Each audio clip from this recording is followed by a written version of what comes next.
ظہیر الدین Ali Khan managing editor روزنامہ سیاست کی آج تدفین عمل میں آئی، جن کا کل دل کا دورہ پڑنے سے انتقال ہو گیا تھا۔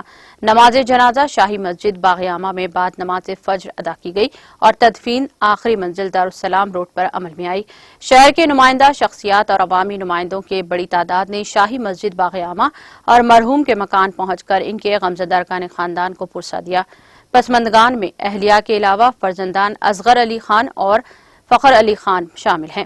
جناب ظہیر الدین علی خان نے گزشتہ 30 برسوں میں سماجی، ملی اور عالمی شعبے جات میں غیر معمولی خدمات انجام دیتے ہوئے اپنی شناخت بنائی۔ مرحوم نے سماج بالخصوص ملت اسلامیہ کے غریب مسلمانوں میں تعلیم قائم کرنے کا بیڑا اٹھایا تھا۔ انتقال کی اطلاع نہ صرف ہندوستان کے مختلف شہروں بلکہ بیرونی ممالک میں بھی پھیل چکی ہے اور سماجی، سیاسی، مذہبی اور ادبی شعبے جات سے وابستہ اہم شخصیتوں نے جناب زاہد علی خان ایڈیٹر روزنامہ سیاست اور جناب عامر علی خان نیوز ایڈیٹر سیاست سے رابطہ قائم کرتے ہوئے گہرے دکھ اور صدمے کا اظہار کیا۔